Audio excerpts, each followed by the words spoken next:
There's more than just bills showing up in your mailbox these days. Now, higher shipping prices are being delivered too.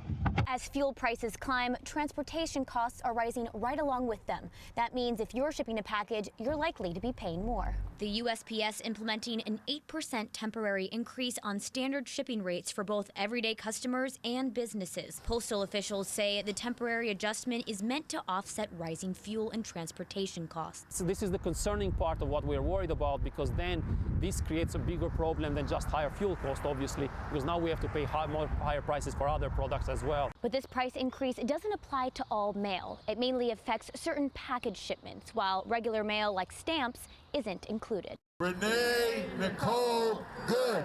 Dozens from the Cassopolis community coming together to mourn and honor the life of 37-year-old Renee Nicole Good, after the Minneapolis woman was shot in her car by ICE agents. A case gaining national attention as Good was a U.S. citizen. No matter the situation, there was no reason to shoot her. Her picture, Her actions were not violent, not intentional. laid on the steps of the Cass County Courthouse. She did not deserve to die.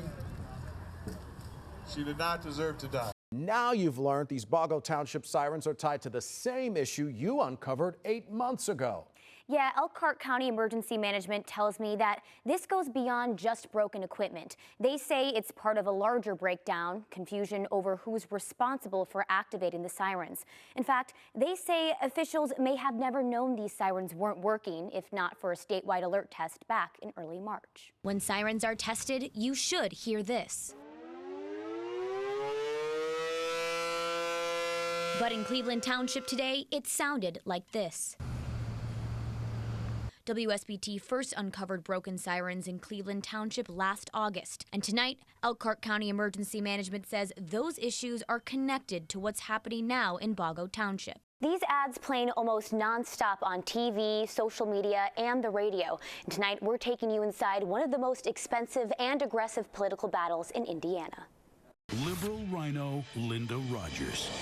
President Trump endorses Dr. Brian Schmutzler for state senate. Dr. Brian Schmutzler likes to say he supports Donald Trump, but he never voted for Trump in any primary. Nearly $1 million.